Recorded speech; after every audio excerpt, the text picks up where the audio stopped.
Hello and good morning. Well, I am for one delighted to be back and back to feeling much more well than I certainly found myself being over the last few weeks. So hopefully today we can get going with video number 56. Yes, today will be about recovering your movement. I have had to make a workout that makes sense of where I physically am at. I'm fit definitely to teach you. You'll hear within me an element of asthma. All of my symptoms though are like 100 times better. My infection has clearly started to leave, but you will hear me slightly wheezy, but you can cope with that. Today will be a hello to Sarah and a hello to Jane. And the other thing to say is actually, as you all kind of come in bit by bit, the amount of well-wishing and sheer kindness and goodwill going around the place and for my recovery is humbling as ever. I appreciate the fact that we're all raring to go and need this. So hello to Claire and to Michelle. Good morning, Susan, and to Margaret. You're ready for sharing my recovery with me. I'm recovering movement, recovering breath. Good morning, Diane. I have missed it. It's one of those things, isn't it, where even though I couldn't even sit up is the truth when it came to it, to realise that you just really want to be part of what we all need to do. And is just part of life, I suppose. So it's great to be back. Today's workout will definitely be about moving. I'm going to do a lot of the movement patterns at the beginning will be stood up, and trying to get the body to move. When you've been poorly, no matter what with or how, usually you're flat on your back to some degree when you're really poorly. Good to see you, Claire, as well, and Ken. Two Claires in the room, great. So being poorly tends to bring everything back to much more sluggish, and it recedes in, and rightly so, because the body's trying to heal. I've made the workout therefore this morning to be about moving, so don't be surprised when we move. Good morning, Carol and Mena. You're going to be moving through multiple planes, slowly but significantly. There's no good trying to get the body to move without the breathing being the first part of the movement, as it opens the chest, opens up the circulatory system and the heart and lungs, and allows the big muscles of the legs to kind of get in there. Good morning, Sarah, to you. We will be starting therefore standing. If you want to have something ready to, by all means do that. The way in which I am going to teach this morning has to be a little bit more intuitive, because I have done a bit of prep, but I can't prep like I would normally do, because I will have depleted everything that I need to see myself through the day. So I've got a sketchy plan as I prep for all the things that are going to happen today. But I know enough about my body and enough about your bodies to know how to lead you safely. Listen clearly, and obviously only do that which feels good to you. If you make 90% of your effort into your breath and then start to look at how your body's moving, we'll start with the good old squat. As part of my prep for this moment, just checking the time, I did a bike ride yesterday on my own early doors because I felt so much better then. Good morning, Emily. So much better, and I thought, well, I'll challenge and just see if I can actually cycle rhythmically for a period of time of about an hour. And about my body. I am still on steroids. I am still on antibiotics. I'm not going to tell you how many inhalers I'm on. You wouldn't probably listen to me every game, but I do have underlying issues that are to do with genetics, not to do with I've chosen to be ill. Good morning, Zaki, to you too. And it's let's get going time, I think. I'm going to keep my glass on so I can see who's coming in to watch us. We'll start with a standing position. I need to switch on the other machine actually to make sure that, just in case this recording doesn't work, forgive me while I switch on something that's behind. If we get going, I'm going to cough every now and again. It's not because I'm ill, it's because I'm recovering. Coughing now.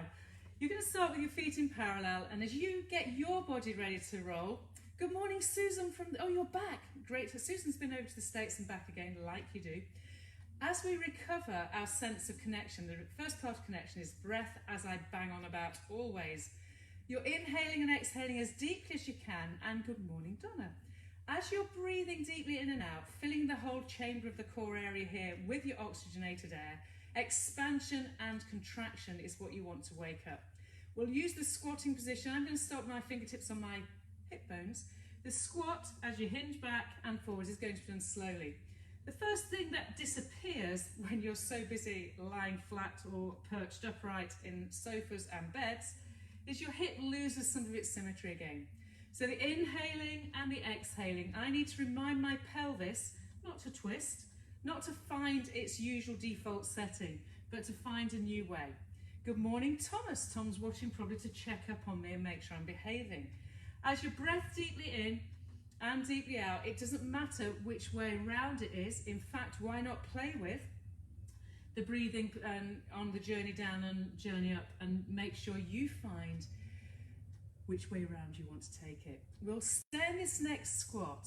Never assume anything, and I certainly am not. Check your feet and toes are spread. Kneecaps are level, thigh bones feel very parallel. You have not dropped your chest too low. Nod your chin in.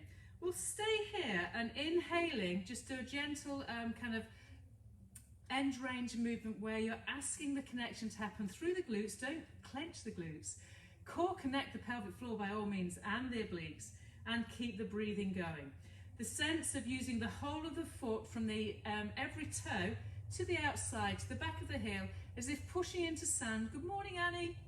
Inhaling and exhaling as you move and wake up your form. First of all, it's the breathing muscles, and secondary, the challenge that these bigger muscles here make to make your breath more utilised around your form. Next time, you'll stay still in this squat, and on the breath out, keep the chin nodded in, just tuck the bottom under and take your spinal position back, lengthening the spine, up you've come, and we'll go again. Inhaling and exhaling to some squats. If you want to add some movement either forwards with the arms or backwards with the arms, it's up to you. Try and determine what you need. Now, if you're someone who drops their chest, I would take my arms backwards. If you're someone who naturally tucks under, I would take my arms backwards. In some ways, I think the truth is, the arms going backwards tend to give a better technique when there's no one with eyes on you.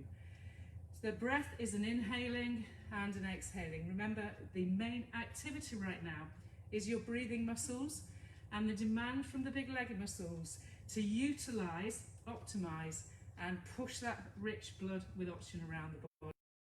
We've got 3 more. When we go into this next one, we'll stay again. So staying down into this next squat, put your hands to your thighs, pull your elbows in. The upper spine area into mobilising, so exhale to nod the chin and bend the ribs. Breathe into the upper back. I'll change my shape for you, positionally. Into the upper back to expand everything across the upper back. And then exhaling out. Stay in that forwards bend of the base of the ribcage position. People like Diane and Carol, do not tuck your bum under. Tom Bathgate, keep your pelvis level. On the next breath out then, you can tuck under, everyone, as we return the squat, all the way back up. Roll your shoulders and ready to go again.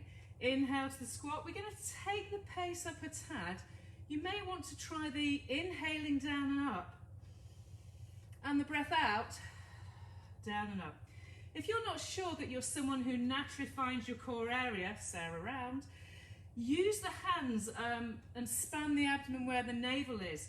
If you can feel a shrinking backwards away from the navel of the muscle fibres, it's your deep internal oblique and transabs, then that might be the cue or the clue that you're getting your breath and trunk stability in place. When we go down this next time, we'll stay. The knees are level. We're going to do a full roll down, but you're going to do it systematically from the neck.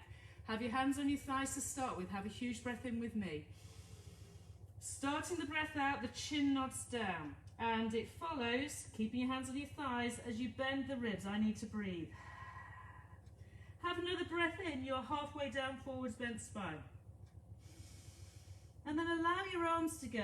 Exhale and take it so that your neck, upper spine area takes itself into a rolled down shape. Keep your feet spread, hands to the floor, head hanging. You're only going to stay down here for a moment. Now if you've had what I've had, which is a sinus infection, your ears will be ringing. Your head will know that you still have something going on in there. So we're only going to do this bend and stretch scenario a couple more times. In other words, the legs are challenged to lengthen and contract. Exhale, lengthen, and then the legs bend again. Big breath in, put your hands to your knees. You're going to return to upright by tucking your bottom under and rolling the spine through its entire length, finding yourself all the way up to stand.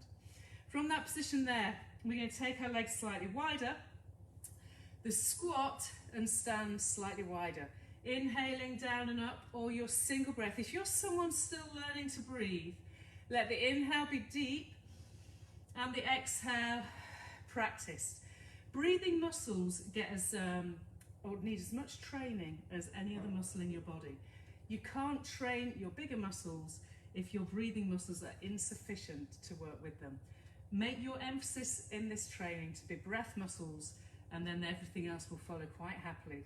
We'll stay down in this squat.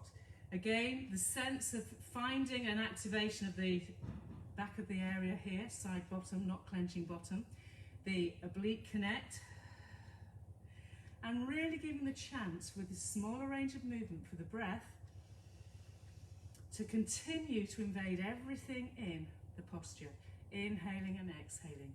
The whole first part of this session is all going to be standing work, so don't kind of think we're going to go to the floor soon. We're not. I'm trying to get the body moving, ready for movement for the rest of the day. The next time you're downstage, remember how we're going to get this rolling up. First of all, pelvic tilt, pelvic floor, breath out, pelvic tucking under, and you find the posture happily rolling all the way up until you're stood upright. We're going to do a little bit of a side tap, so practice step to side, step together, step to the other side, step together, step to the side, step together. Your squat is still the primary pattern. In other words, you hinge back and you stand up. Get the breath. So I'm going to do 4 and just cue the breath. Inhaling, exhaling. Breathe in. Let the breath be your guide for when you move. Inhale. Don't pick up the pace because there's less advantage when you do that. You need to keep the sense of discipline, of feeling how you move in time and space, how your joints are responding to the breathing muscles as you go step to the side, step together. People, take it slightly wider. So if your knees allow you, take this to a bigger position. You can do a little bit of turnout if you need to, but you want to keep it as a squat. Coughing's good as it clears the airways. The strength to cough is good. All right, we're going to go and stay in this shape here. Staying here then, once again increase. I'm going to take my feet to a bit more turnout. This allows a little bit more activation of what we call the glute med. I'm not pinching my bum cheeks tight together, but it also creates space at the back of the pelvis. Your positioning here is the knees pull you over your ankles, your pelvic floor, your transverse wall working really hard, and you're breathing. We're going to do 4 deeper ones. So inhaling all the way up, exhale deep.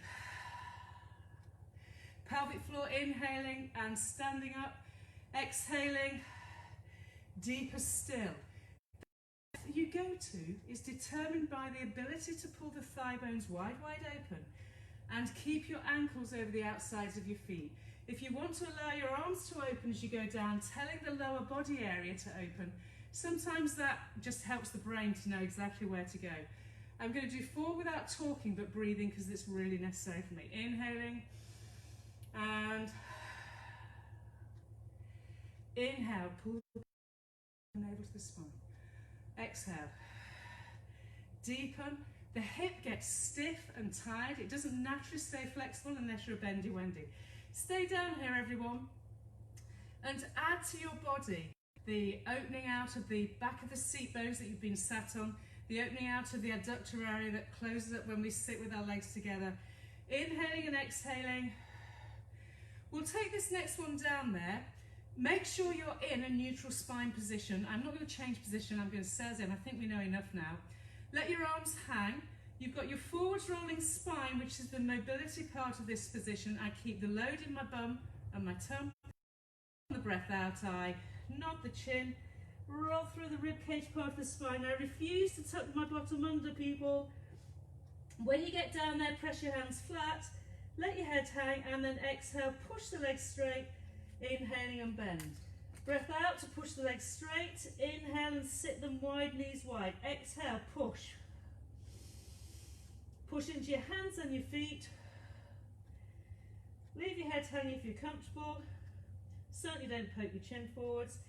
You're trying to find the sense of symmetry going from the tailbone across the back of the hip bones and from the heels to back of the sacrum. No twisting, no shifting.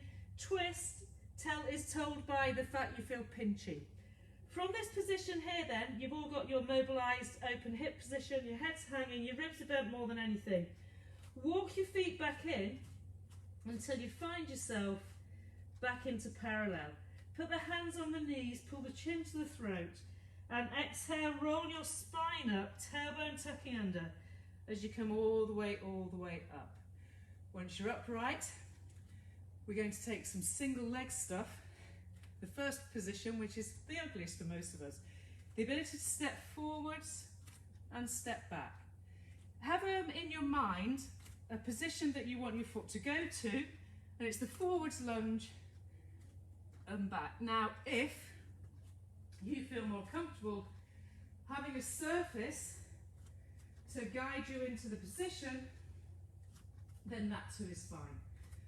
You're rolling from the back foot, but landing on the heel of the front foot.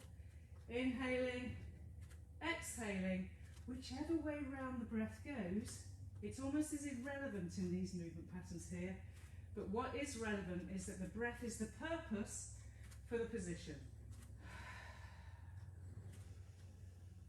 And that semi-lunge. If you remember on the reformer, we have something where we have one foot on the floor and one knee on the carriage. So let's stay here. It's that scooter shape, isn't it? We often refer to this. Let's stay in this shape. So I've got one leg forwards and back. I'm going to deliberately stop talking too much and breathe, because that's what my body needs. I need to breathe deeply in and out, and so do you. Remember, the front knee doesn't go forwards with the ankle, so let's get breathing.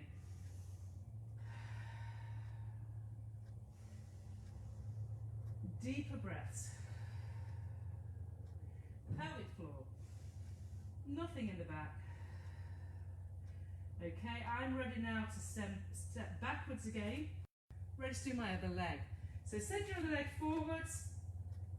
Find your form, which is the hinge joint, the scooter shape, and get breathing as you go down and up. Make these exercise patterns yours. In other words, you know where you perform more accurately. You know where you need to work harder. If you're a bendy Wendy, your knees will always try and travel forwards of your ankle and your bottom will try and tuck under. If you're stiff and awkward, you will try and arch your back and forget your abs. So, everyone, we all have a reason to breathe, because your breath muscles always get to a better alignment, more efficient for you. And shutting up to breathe.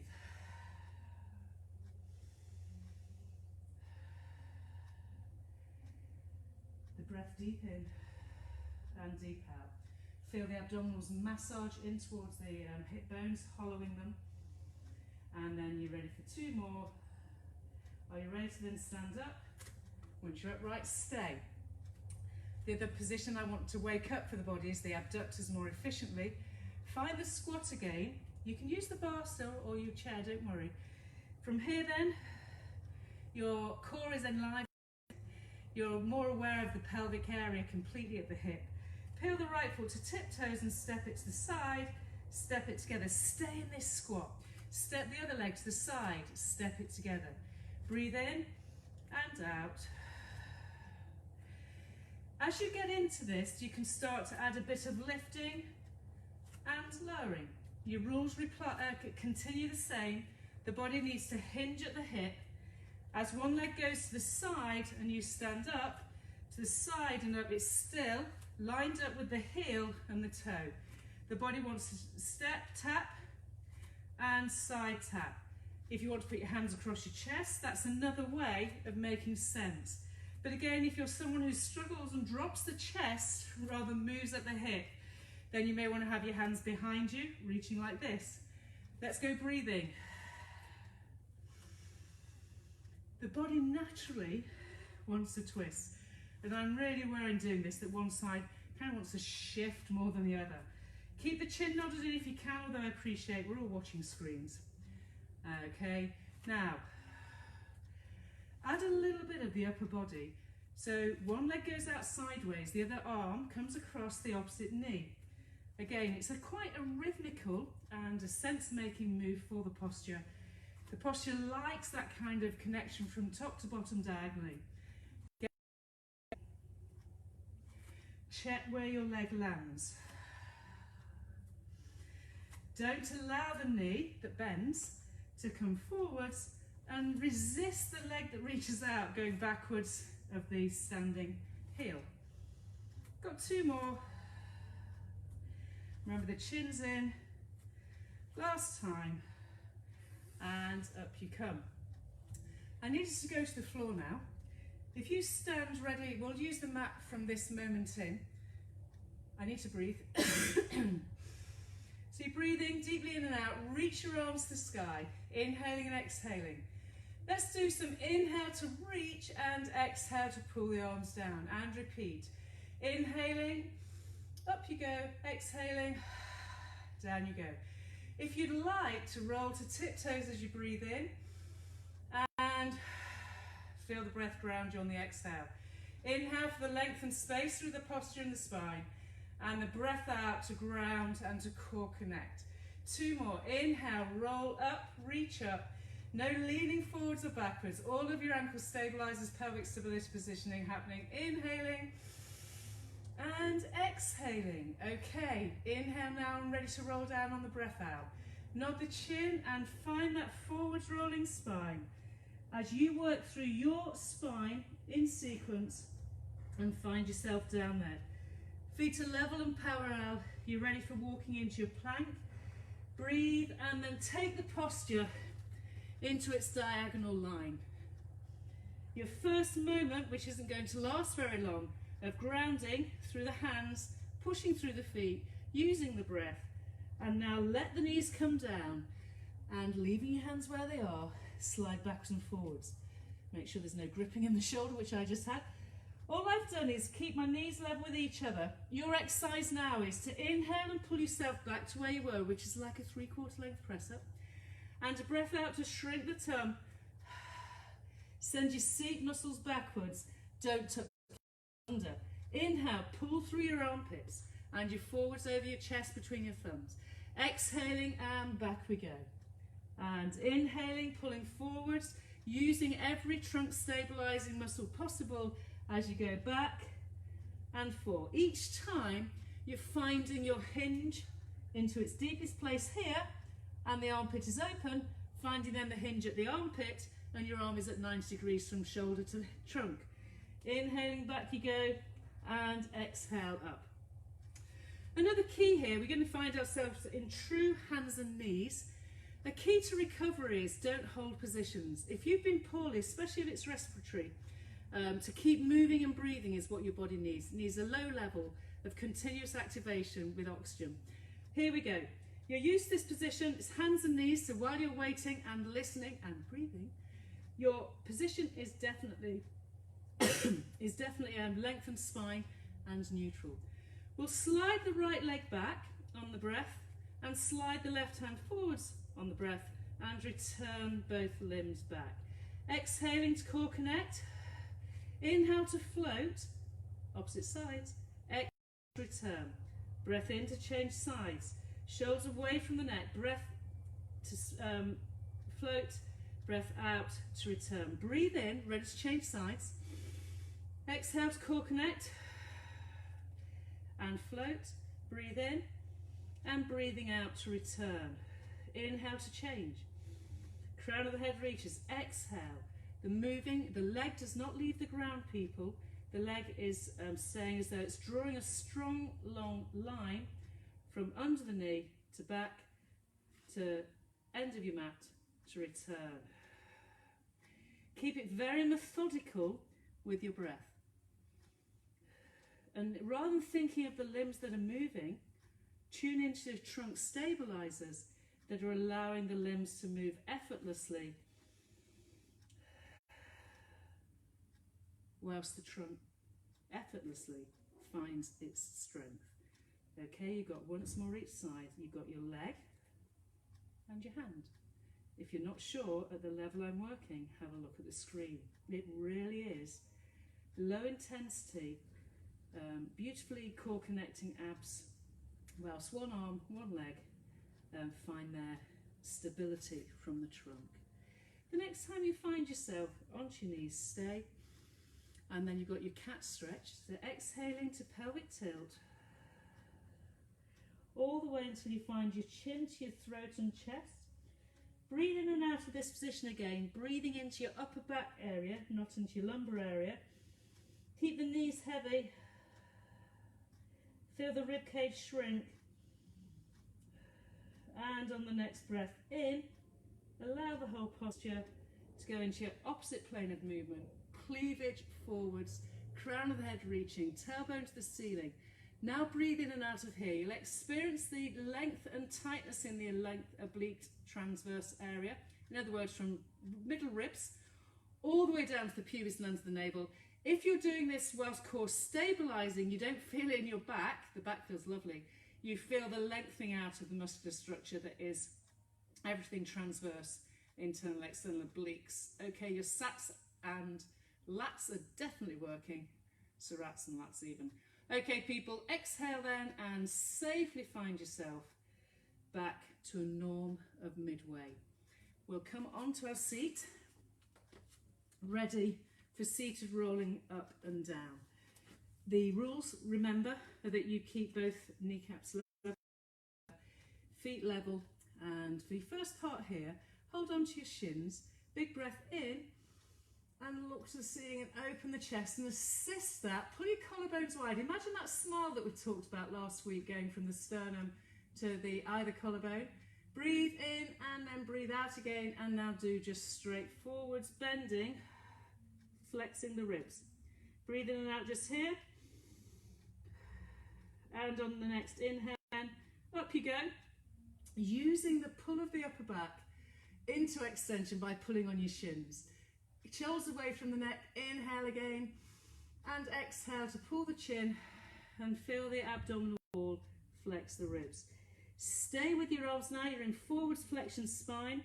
We're going to exhale to come backwards using the C-shaped spine, and inhale to find ourselves up into this forwards bent position again.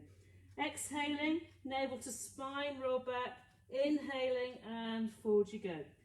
Your reasoning to stay in this forwards bent position and breathe is to notice whether or not both sit bones, whether the pelvis is true. As you go back with the breath out and forwards with the breath in, we're going to change. Exhaling, back we go, inhale, and up we come. Do you remember how I did this a few sessions ago?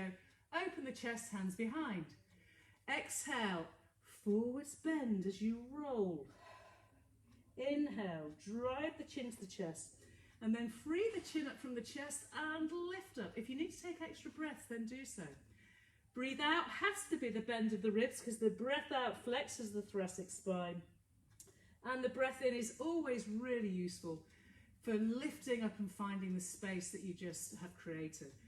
Okay, we'll stay down. Exhale, down we go. One vertebra at a time, all the way until you find yourself lying on your back.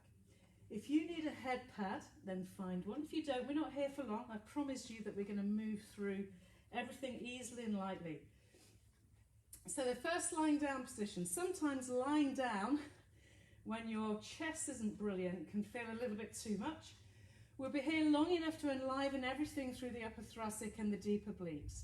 Your knees are level with each other, your hands are going to reach. Your inhales through the nose, you're in a neutral pelvic position, and you're giving time for the breath out to keep a heaviness at the back of the sacrum and the back of the rib cage. Collarbones are wide open with that smile going from the sternum, base of the ribs to the collarbones. On the next breath out, nod the chin to the chest and curl, ideally without tucking under. Have a huge inhale just here, and breathing out, down you go again. Exhale, feel the upper back mid-back, high waist, imprint, but not the lumbar spine. Breathe in and breathe out, and down you go again, leaving the pelvis true. Exhale the roll. Inhale the stay and hold. And breath out to lay the upper thoracic spine down. Inhale to take space. Exhaling, smile the breath out. Reach, you've got active everything, including feet. Inhaling to stay and breathing out, looking at the knees. We'll stay this next time. Exhaling. Staying here then, breathe. Pull your right leg up into tabletop. Wake up the obliques by putting your left hand behind your head and keeping your right arm by your right thigh. You can see in the screen. And inhale, down you go again. Exhale, curl. And just find an influence. You're still in neutral. Find an influence of the rib cage rotation, but keep your left foot heavy as your left shoulder comes off. Inhaling, down you go. Breathe. It is so easy to do these exercises without the thought of the breath. If you do, you deprive the body of changing its shape and finding genuine mobility and stability in the spine. Breathe out and breathe in. When we come up this next time, we're going to stay. Breathe in and out. In and out. The movement now is your rib cage. Breathe into the back of your right. Breathe out between the ribs on the right and the left. Breathe into the side of the rib cage behind you on the right hand side. Breathe out, navel to spine, and roll down. Place that leg down. Place the other hand under the head. Keep both legs down for now. Exhale, curl. You're in neutral. Pull the leg up. Left leg this time. Don't assume the same side does the same thing. So we breathe out and we roll over and up. And you're inhaling and going down. Exhaling. Shrink in through the left hand rib cage to hip bones. From hip bone to hip bone on the pelvic end. Determine that the pelvic floor will be your first connection with your trunk area, pelvic floor to navel, okay? Then the rib cage, you roll towards your left shoulder, or whichever way you're rolling, depending on what you did the first time round. And the elbow stays open and wide. The armpit stays activated through the base of the armpit towards the lower ribs. And the breath out leads you into a rotate and a slight shortening on the left hand. You've got one more to stay. Exhaling and stay. These are the rules. Your right heel is heavy, the pelvis is level from the right back of the pelvis all the way over to the left. You're inhaling and exhaling, and you're aiming to breathe into the back of your left hand rib cage without tucking your bottom under. The ability to do this without the tucking under matters. You're keeping the breath, mobilizing the side ribs. It's not all in your neck, it's in the trunk stability sequence from the armpit to the pubis. Okay, people, and next time, put both hands behind the head and bring both legs up into tabletop.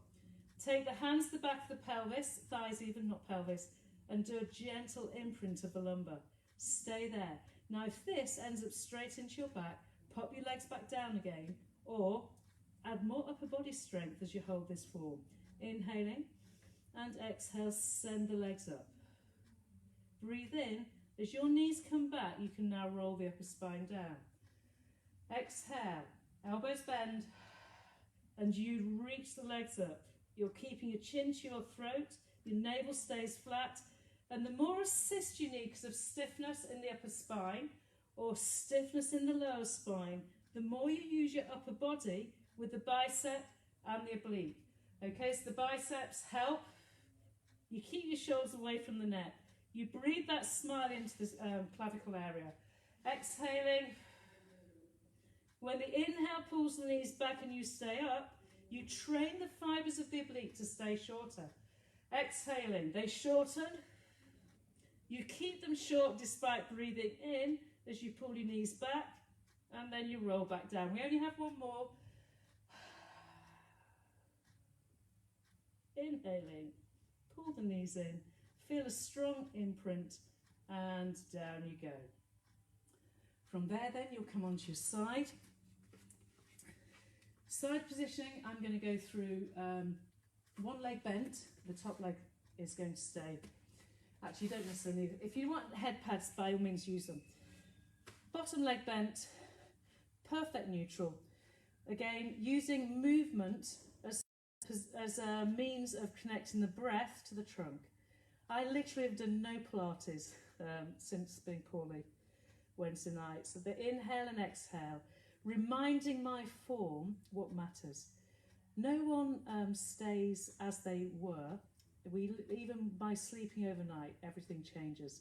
So if you've had quite a bit of inactivity for lots of reasons, it's more important to drop down a gear, go back to the primary means of everything, which is the breath, as you can imagine, and then get little parts of the body activated. So I'm doing this straightforward, float up on the exhaling and inhaling and lower down. I can get a sense of where the hip bone connections are and the waist is off the floor on the side I'm lying. The next time I go up, I'm going to stay and start circling the leg, waking up, enlivening the hip. Remember, if you're lordotic, then you need to not arch the back. Actually, whatever your spine shape, don't gather any tension in the sacrum or in the front here. If you've got a sense of things being wrong in this position, guess what? They are. So you always go to a place where you feel as though you can find the right connection. And guess what? It'll only ever be found through the breath and playing around with your alignment. Tom said something profound to me. He said, I've just realised, you know, if you line yourself up with a straight line on a mat, you're straighter. If you're that slow, that after all these videos, only 56 of them, and you have only just worked that way, congratulations, you can join the Tom Club. The breathing in and out, of course I'm being kind and funny. I've now pointed my toe and I'm allowing my abductors to move circular. The abductors are all these muscles here. If you had something monitoring my hip bones, they stay stacked and my abductors are starting to tie, which is a really nice feeling if I'm honest. I'm the kind of person that misses being active, as you can imagine, much to, I think, my family's dismay. I love activity, so I'm going for another 3. It's all now happening, taking the attention right to where it belongs, which is out of the spine, and reaching it right into the side buttock, side thigh area, and the leg feels like it's mine again. Okay, from there I'm going to encourage us to simply go onto our backs again. You'll be doing a quick hip lift and both feet are down. It's the bridge position, isn't it? But if you want a rolly bridge, you can. Big breath in. Breathing out, pelvic tilt and pick up. You'll feel more enlivened on the side that's just done the rolling and rotating leg work. Breathe in, breathe out again and come back down. Big breath in. 3 more of these. Exhale, ribs, navel, spine, feet push in, hips float up. For someone who's always tucking under too much, don't even think of rolling the pelvic area. Think of pushing your knees forwards and picking up at the hips. I just did one like that. That's much more the sense of the strings working.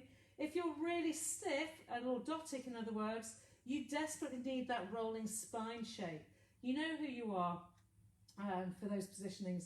So people like Tom, like Diane and Claire, you need that sense of pushing into your feet and pushing the knees forwards. All right, done more than I said I would, so I'm going to leave that there. And pull yourself up over to the other side for our final side of side lying. Remember, use the straight line. It works. Take the posture down. Shoulders, hips, bottom leg is bent, top leg is straight. Waist is off the floor on the side that you're lying, and the breath goes in and out of the rib cage. The leg's going to stay here, and it lifts and lowers. The leg that's is lined up with the bottom heel as it goes up and down. Up we go and down. Everything here notices that it's got this connection under the navel and the side hip stacked from left to right. These muscles that make up the side of the hip feel involved in the moving. The waist muscles, if you put your fingertips on the inside of the pelvic area here and here, you can feel the fascia and the connection going on in the intra-abdominal core. It's a nice feeling, tension without bracing. The breathing muscles keep it alive. Are you ready to circle? So if you need to put your hand down, do. The circling action comes as the thigh bone moves within the pelvis. The pelvis is stabilized through pelvic floor and the obliques. As you circle and circle and circle and breathe, circle. Are you ready to change direction? Point the toe and go back the way you came. Push down on the leg that's bent on the floor, creating a connection on the underneath side. The body, it never ever works only on one side. Usually one side's there to be challenged, to stabilise in a different way to the other side, because the body doesn't want to be braced. And as your top leg does the movement, the underneath side stabilises at the hip, the underneath leg knows where the ground is. That's the best way to describe this, as though you're feeding the ground with the sense of your body. So your body imprinting the ground where it's meant to touch it. All right, people, that's the last one there. And from there then, bend your legs. Come straight up onto your hands and knees. We'll finish off with the down dog positioning. We'll get into it by doing a hovering of the knees. If you want to go straight to down dog, do so, but otherwise I'm going to cue you through hovered knees. Big breath in. The breath out takes the chin to the chest and a slight bend at the rib cage part of the spine. I look and see my knees totally level with each other. With my next breath out, I take my knees up and myself into down dog. I get the awareness of still having sinusitis, but I'm going to press my heels down and keep breathing anyway. If you want to walk your hands a bit closer, I've been doing this in previous sessions, then do so. Breathe deeply in and out, keeping the heels down. All right, people, bend the knees. And as you pull your weight, your bottom pulls backwards over your ankles. Take the hands to the thighs, big breath in. And then tuck the bottom under to return your spine shape all the way back up to a standing position. So there you have it. You've just done my recovering movement workout, which at any point, should you end up being poorly between now and never, I think it's a really good way of measuring where you are and of allowing the body to start to live again. It's very easy when you've been unwell to stay unwell, but the challenge to just bring back to life what is relevant and what will aid recovery. Anyway, have a play. It is amazing to be back. We are on the rolling countdown, I hope, to having an open studio, all things being equal, July the 6th. In the meantime, love what you're doing, love the way you move, and stay moving. I will see you soon.